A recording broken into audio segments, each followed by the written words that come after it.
Teke vijana tuchangamke. Stanza 1 theme song and then tutamkaribisha kwa mafundisho sahihi.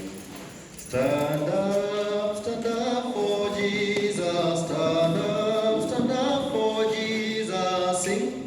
Stand up for Jesus, His soldiers on the cross. Lift high His royal banner, it must not suffer loss. From victory unto victory is the mission He leads, till every foe is vanquished and Christ is Lord indeed. Amen. Jinsi tulivyo tuweze kuamini na tupate ombi. Ni asante Yesu Kristo, mwokozi wa maisha yetu, tuje mbele zako tukisema ni asante wakati huu. Asante kwa neema, licha sisi kuwa dhaifu kwa mafikra zetu, kwa kutazama, kwa kugusa, kwa kuhisia na hata kwa kuongea, bado umetunemeshea fursa nyingine ya kujipata kwamba tuweze kusikiza neno lako. Tunaomba msamaha wa dhambi kwa wale ambao tumetenda kwa kujua na kwa kutojua. Na Mungu Baba, kama tumeomba, Mungu Baba uweze kutusamehe. Wakati huu tunashukuru kwa wakati huu ambao tunataka kukaribisha mnenaji ambaye ni Okal, akitufundisha, kutushauri na kadhalika, pia akitupatia mahimizo kutoka katika neno lako venye tunaweza ishi kama vijana kwa wakati huu, tukiwa waaminifu na tukiwa wasafi. Asante kwa kuwa utazidi kutuongoza, tutulinde kutoka mwanzo ni hadi tamati. Ni kupitia Kristo nimeomba hata na kuamini. Amen. Wangapi wanamkaribisha mnenaji wa sahihi aweze kunena nasi? Kama umekuja na mkono, tuinue mkono. Na karibu mtumishi, mkono hii imekukaribisha.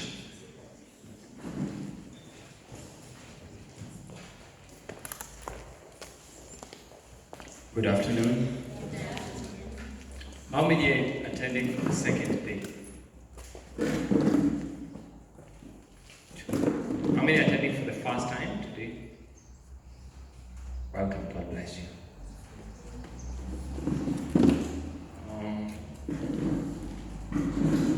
Some questions I had asked yesterday, I can't ask them today because some of you may know the answers. So I'll not ask you things like, why are you here? Do you know what we are seeking to achieve with this? I'm going to ask you all that. I'm going to make it fairly simple by reminding you that there are some songs I love. Then there are some songs that I love in all languages that I know the song. You know, there are just certain songs you love it, but you like the justice done to it when it is sung in English, or when it's sung in your mother tongue, or when it's sung in Kiswahili. But there are some songs I just love when it's sung, whichever language. You can choose any language. You will just find me happy about it. One of them is this one. Young people are worried about so many things, too many things. In fact, I'm coming to the logical conclusion that there are moments you find young people are worried about things that are not even supposed to worry them. So you sit down, the word is worry. So you're worried about the word worry. You're so much worried about just the word itself. And you see, the moment you start getting worried about such kinds of things, you're also worried.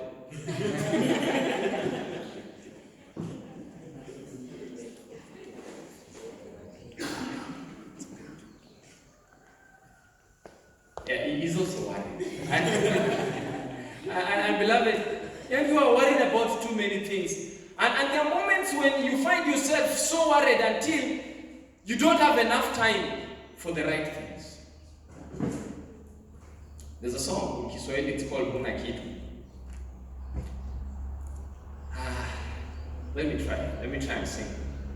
Crowded is your heart with care. Have you no room for Jesus?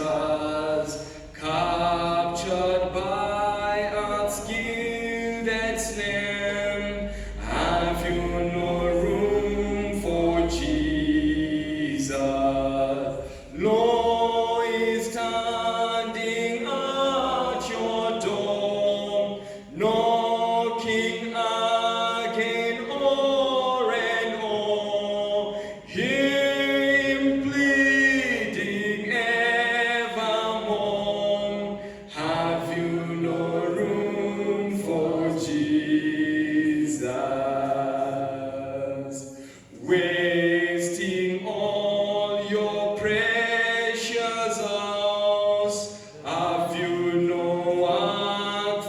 Jesus, spending those God-given powers. Have you no work for Jesus?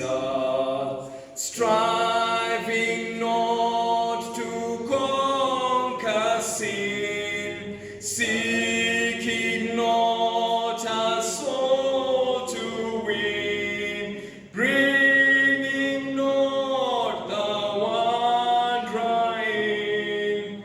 Have you no work for Jesus? Seeking earth's possessions fair, have you no time for Jesus? None for gracious deeds to spare, have you no time for Jesus?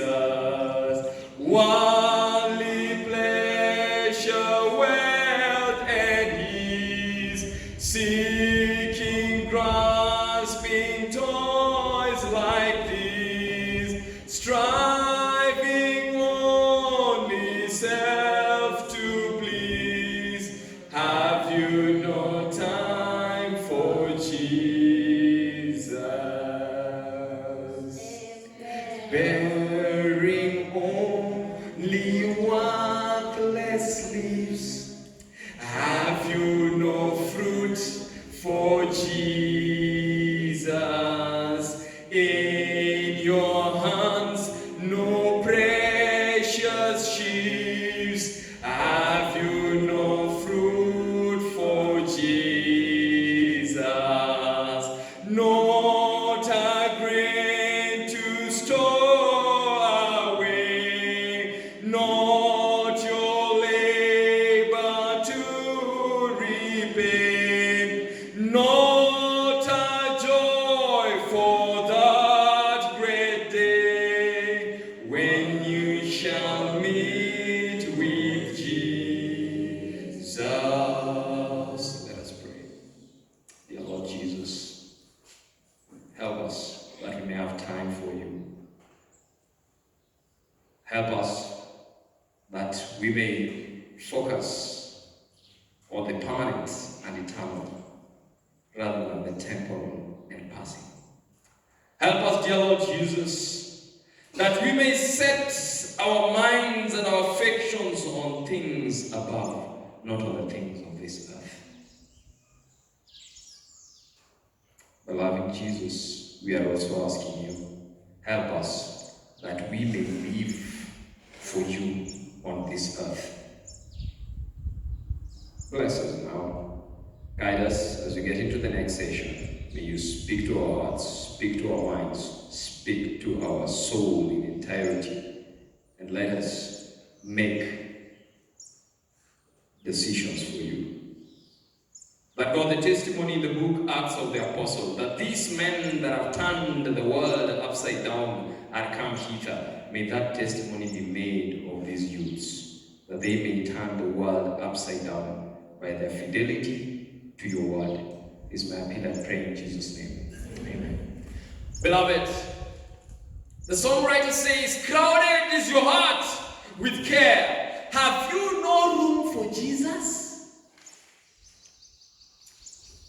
Let's look at it. Let's ask a simple question.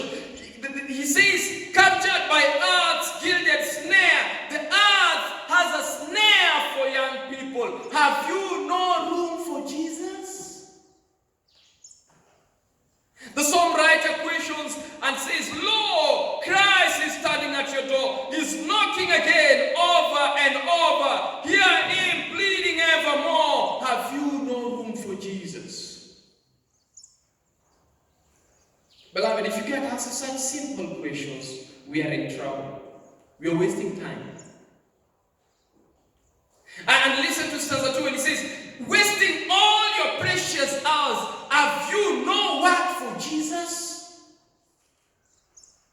This is not just a song. I want you to think. Yesterday I told you I want believers to think. You just come to church, oh, we just believe. think. Some of the reasons people will not even accept the Seventh-day Adventist Sabbath, the Seventh-day Sabbath, sorry. Some of the reasons people don't accept the Sabbath is because you're not even thinking as you're talking about the Sabbath. They say, oh, just believe. You have to go down, dig, understand why. That's thinking. Not just say, oh, which day is the Sabbath? It's Saturday. Prove. No, just believe. Because those things can be proven. You can prove from scriptures that the seventh-day Sabbath is Saturday. You don't have to show people that, oh, just believe it is that day. Well, you're wasting precious hours. Have you not worked for Jesus? Beloved, laziness has no defense from the Bible. No defense at all. I hope I am going to talk about it. Some people are just hoping, and I hope you don't expound on that. I'm an aspiring, lazy person, not to talk so much about that topic. So you thought I wasn't hearing when you were being told about bread. I heard when you were being told about bread. And beloved, you need to labor for bread. In fact, you should look at that text again. Man shall not live by bread alone. That's what you're being told, isn't it? Oh, yes. And you're reminded. And I had the preacher expound that man lives by bread. Though it's not bread alone, but man lives by bread. Young people, you go and tell the lady, oh, just believe in the Bible. We want to know that you can put bread on the table. We don't just, in as much as, yes, I know. And by then, that's why the Bible says that your word have esteemed more than my necessary food. Beloved, you cannot esteem the word more than necessary nothing. There must be necessary food. So that when I'm saying, I love the word of God more than the chapati, but there must be chapati on the table. It makes the gospel difficult if we are saying some of these things. But beloved, listen to the songwriter still speaking. I've not begun the presentation, okay? This is the foundation. It's good to warn you. Some of you may start timing me. Spending those God-given, listen to this, that spending those God-given powers, have you no time, no work, for Jesus? Beloved, you're spending your God-given powers. Some of you are energetic, but where are you using your powers? Prostituting your powers with nonsense. Spending those God-given powers. Beloved, when God gives you strength, it's for a reason. Young men, those muscles you are carrying on your chest, it's for a reason. There is a reason God has given you that. When you have mental strength, God has given you that mental strength for a reason. Not for use in the work of the devil.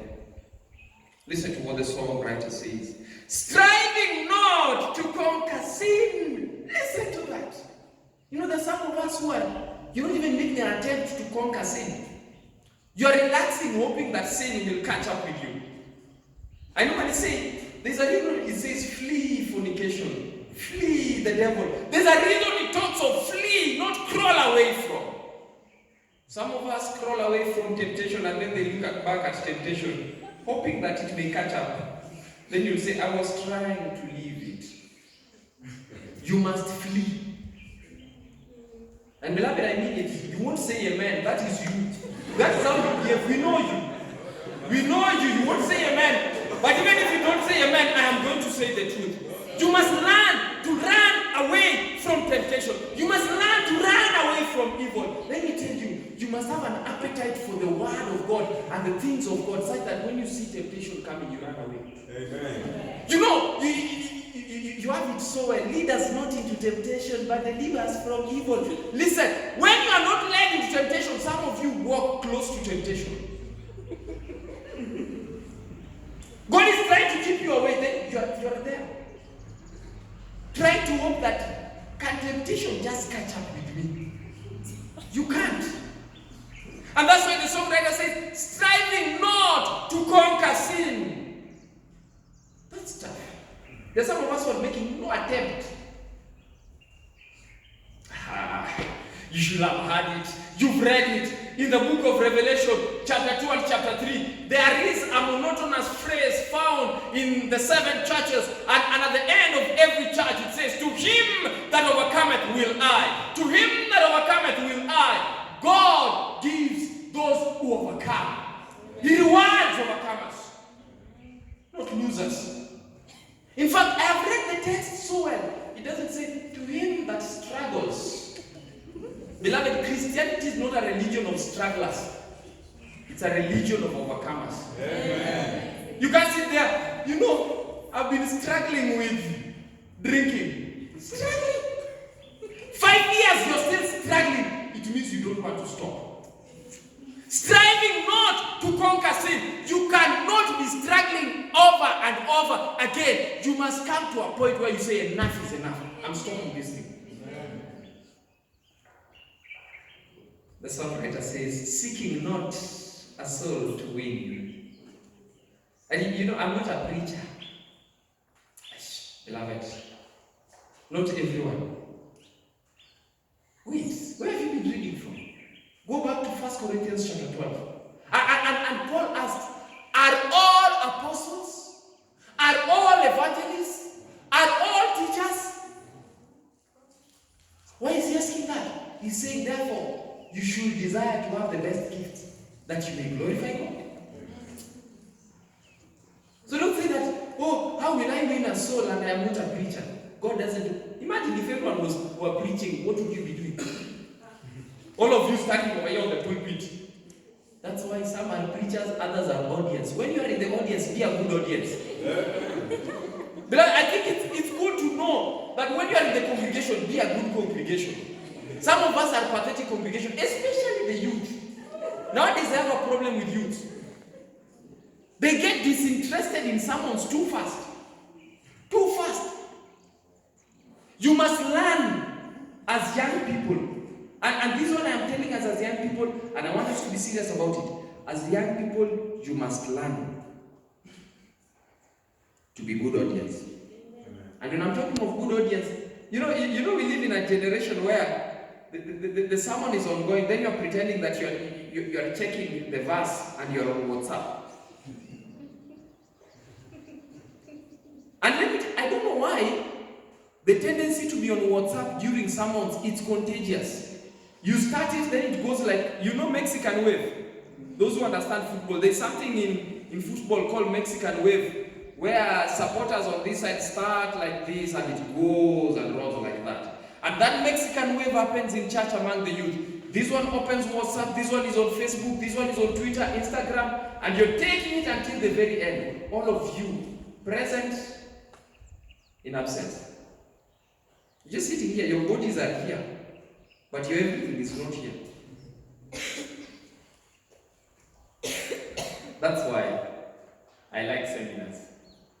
You see, over here, but if you came over here on a Thursday to joke, you're confused. Even if you're doing a disservice to yourself, you see, those who come during the weekdays, you must be very serious. As in to spare time to come and sit here and do nonsense. You must be very serious. But on Sabbath, you will see them. Wait, this coming Sabbath. But go warn them that I'm watching for them. Seeking not a soul to win. You're just seeking souls you want to take to hell. You're looking for people you want to confuse.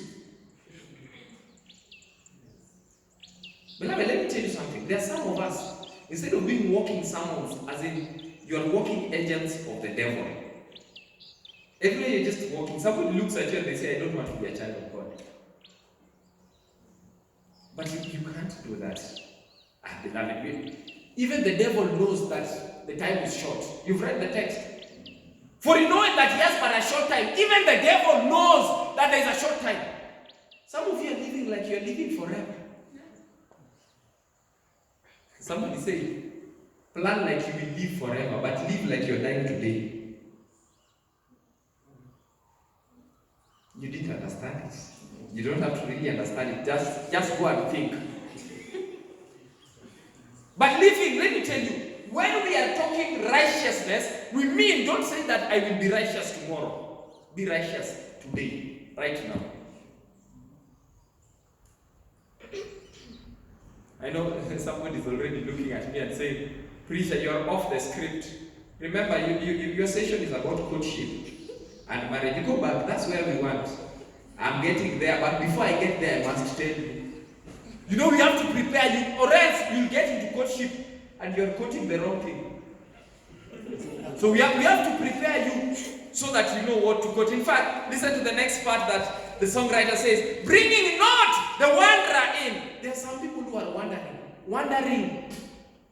You know, there's a difference between a lost soul and a wandering soul. Wandering is these ones you see in the Adventist church. They are walking here, but they don't know themselves. But the moment you see a child of God who knows the truth, come to church in the morning and Skype in the afternoon, wandering, there's a problem. In fact, allow me just to say, you know, young people at times get too intelligent even for themselves. As in, you're so smart even for yourself. There's a time some young people, what they would do, they come to church with their parents, then when the sermon is about to begin, they leave. They go watch movies somewhere. Then when the sermon is about to end, they come back. Then they think they are playing church. They think that now they are too smart for their parents. That's not being smart. That is suffering. But those are wandering souls. But we must bring them back in. In fact, in stanza 3, the songwriter says, seeking earth's possession fair, have you no time for Jesus? As you're seeking the things of this earth. None for gracious deeds to spare. Have you no time for Jesus? I like this part. Worldly pleasures, wealth, and ease, seeking, grasping toys like these. Those are just toys. You should see young people the way they compare themselves. Young people even compare phones. You have that phone, I have this phone. You have that dress, I have this dress. You have that suit, I have this suit. As in, now let me ask you a question. What if tomorrow you came to church and you found there was no one to compare with? As if you just arrived at church, all the people in church don't have anything to compare with. What will you do? In fact, I like the way ladies behave. They go, they get some nice clothes, they come, nobody notices. All of a sudden, they need to put on that cloth again. Because nobody notices. Okay. Some people notice, they don't just tell you. At times, some people are just polite. They just look at you, they say, but that one is ugly. So we just don't want to tell you. And that's why the songwriter says, striving only self to please. You know, there's some of us, we are only striving to please ourselves. Please ourselves. It's a very selfish thing, but there's a way we are striving to please ourselves. Bearing only worthless leaves, have you no fruit for Jesus? Listen to that. Just have leaves. You remember when Jesus cast the fig tree that was not bearing fruits? Too much foliage, no fruit. Do you know why the tree was cast? You know, if that tree, that was not the time of it to produce fruits, Jesus would not have cast it. But it was the time to produce fruits, and you have so much leaves until you think there are some fruits inside. Be careful when you are bearing leaves and no fruits. Have you ever had the leaves of the Holy Spirit? Leaves of the Holy Spirit. Fruit of the Holy Spirit. There's a difference. You must bear fruits. Let me tell you, a mango tree is not defined by the leaves, but by the fruit. Tomorrow I get a mango tree, not producing mangoes, just producing wonderful mango leaves. What are mango leaves? There's nothing like mango leaves. There's nothing. When a tree decides not to produce fruits, we can call it any tree. A tree is defined by the fruits it produces. The Christian is defined by the fruit he or she produces. When you produce, by the way, listen, don't say we are judging you. You've had this thing, and it's common among young people. By the way, there's an age once you reach, now you are rebellious. Not that you're confused. It's the young who we can say are confused. There's an age when you reach and you've rejected, we say you're rebellious. But young people, they're the ones who make statements like, don't judge me. We are not judging you. Let me tell you, we have eyes. We can see the fruits you're bearing. We're just telling you, today, you're producing a mango. That's what we are telling you. We are not judging you.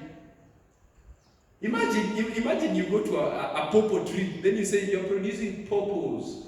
Then the tree is mad at you. Why are you judging me? So tomorrow, if you want us to say that you're a good girl, please produce good deeds. That's why the Bible says that men, beholding of your good works, may be led to glorify your Father which is in heaven. Men don't see your good faith. Faith is there, but what is the evidence of the faith which is inside? So men will see the good works, and then they will glorify your Father. I know those ones who normally walk. You know the way young people walk. They walk and they say, man, you should see my faith. I know you're just looking at me like this, but you should see my faith. Beloved, we don't want to see your faith. That one we've left for you and God. We can see your works. And your works will influence people either for the gospel or against it. Every time I quote that verse, the quotation from Historical Sketches to Foreign Missions of the Seventh-day Adventist Church, 143, paragraph 5. It says, we are all woven together in the great web of humanity, and God holds us responsible for the influence we exert on others. And I like telling people, when you're seated there, and you're looking at the preacher as if there's nothing serious, then your friend thinks that there is nothing serious. You've misled your friend. God is holding you responsible. When you're seated and you're looking at the preacher like there is something God is speaking to me today, and somebody else becomes serious in church, God takes it against your name. Let me tell you, nobody can say, you know me, I'm not influential. You are influential. Even the statement you said is influential. But that's why the Bible says, no man liveth to themselves. You can say that, me, you know so and so is very influential. When he speaks, everyone listens. Let me tell you, when you keep quiet, everyone notices. We are influential. If you think you're not influential, die and see. Die.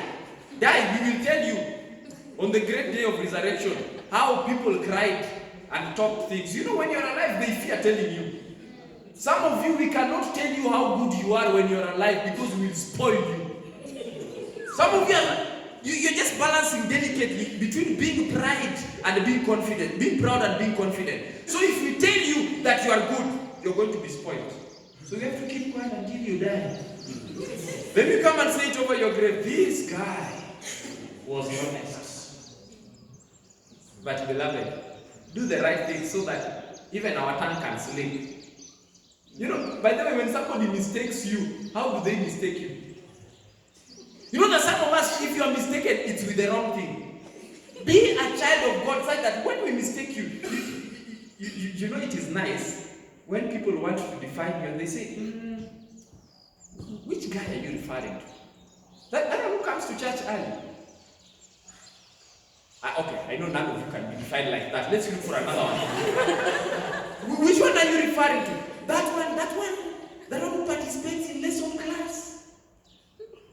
Beloved, don't be defined as that one who asks questions. You know, let me tell you something. When you ask too many questions, we also question something. There's something wrong with you.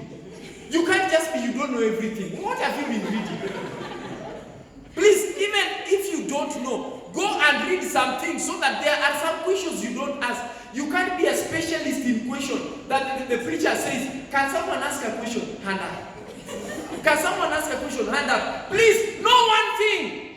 You just can't be asking one question. Anyway, I'm now ready to start on courtship. But I would have wanted to continue in that direction.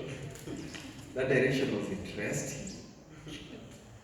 But anyway, you know, young people are waiting to get married. And I don't know why. You know, there's a text also that young people like misquoting. And we have to address it today. Genesis 3:18, we have to address it. It's not good for man to be alone. Who said? Who said? Not you. It's God who said. So you hear some young gentleman trying to get some lady convinced that it's not good for man to be alone. So I have been lonely. No, it's God who said. Some of you, God is still looking at you and God has not said. Because you, the way you are alone is good. We don't want you to get to join with somebody and hurt somebody. So until God will see that this one has been alone, and as I told you yesterday, you must conquer being alone before you get somebody. Or else you will be with somebody, but you are alone. There's some people, they are with people, but they're still alone. Why do you want to get married? Reasons for getting married. Why do you want to get married? Because I am lonely. No, we have to have better reasons. So, do you think this girl is the answer to your loneliness? If you are lonely, we have to look at it. Why are you lonely? And you must conquer that problem before God gives you a spouse. Anyway, the poet said, at sweet 16, I first began to ask the good Lord for a man. At 17, I recall, I wanted someone strong and tall. The Christmas came when I turned 18. I fancied someone blonde and lean. And then at 19, I was sure I'd fall for someone who is more mature.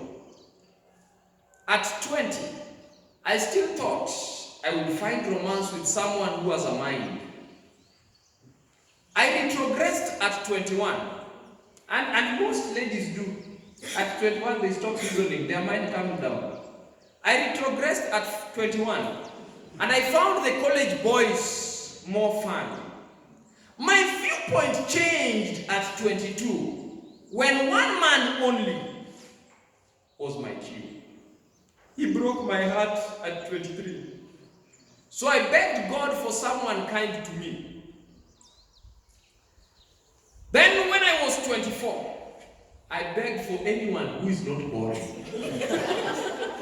Now, Lord, I am 25. Just send me someone who is alive. Now, beloved, the reason I get us to this is because I don't want you to get, as young people, to that level of desperation. Young people get desperate until now they're like, anyone, I don't care. You people, you lied to us at the seminar. You gave us qualities. I have been looking for qualities. Now, I've kept those qualities. I have not got anything. So God, bring anyone alive. And that level of desperation, I've seen it among young people. And let me tell you something. I don't want you to get desperate. God did not create you to be desperate. I'll read for you the text. Because God spoke in His word. And God had to prevent us from these things. You know, let me tell you something. I told you, at times when I preach, I like to teach people English as well. There's a difference between a need and a want. Do you know that? There's a difference between a need and a want. You can survive without a want. You cannot survive without a need. Let me put it this way as I explain. How many of you love oxygen? You love oxygen. How many of you love oxygen? You can't love oxygen. You need oxygen, beloved. You can't survive without oxygen.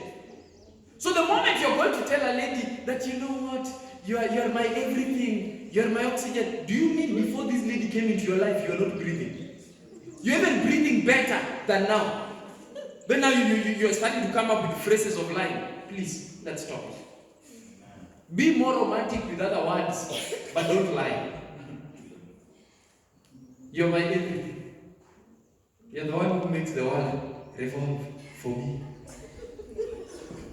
If I lose you, it's not worth living.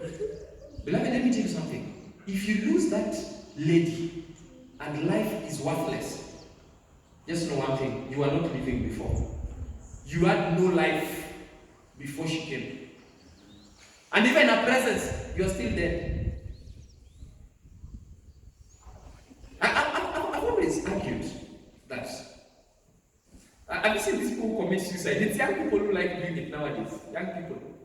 When I see adults killing their wives and such, there's a problem. This is a problem somewhere. But young people, they also have a bigger problem. Bigger. You are in the university. You've met a lady who is trying to get university education. Then you are trying to get her. So, okay. She's getting education, you are getting her. So here you find her. After you found her, this lady tells you, I need to focus more on my academics. I don't think we can continue with this relationship. Then you say, if you want to continue with the relationship, I'm going to kill myself. So let's just reason. You want to commit suicide because this girl has left you. So when you commit suicide, you have the girl. No. Let's say you want to commit suicide, she has left you. So what are you doing? You're committing suicide. Beloved, whatever you're doing should give you a solution. You don't die because this girl has left you. In fact, let me tell you, when you are dumped, you have more reason to live. The moment you're dumped like this, it should even give you the impetus to live, so that when that person sees how you've lived and you've survived, as in you've lived, you cannot be that you've been dumped. Now you're not even coming to church and you can't eat. Please, when you are dumped, eat. Add some kilos. Let's see that you are trusting in God. It's God who has been making you to go through, not that girl. You know, when you start thinking down, even that girl, by the way, you confuse some girls until they start thinking they are demigods because you are thinning down after being down. That girl walks around thinking she has conquered the whole world because there's one person losing weight because of that. So please, when you are dumped, and let me tell you, when you are dumped, even come back to the word of God.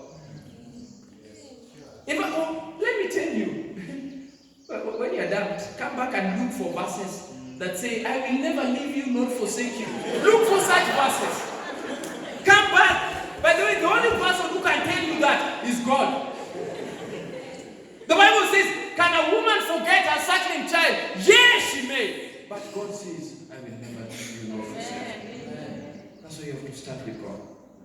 Problem, we are saying, let me start with my girlfriend. God will catch up. God doesn't catch up.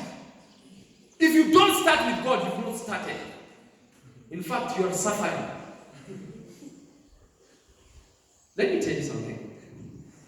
I like saying, at any point in time, if the devil was to reward you, that's a trap. The devil never rewards. You know, I've been sitting at the feet of the devil and I got a beautiful girlfriend. Man, you've not seen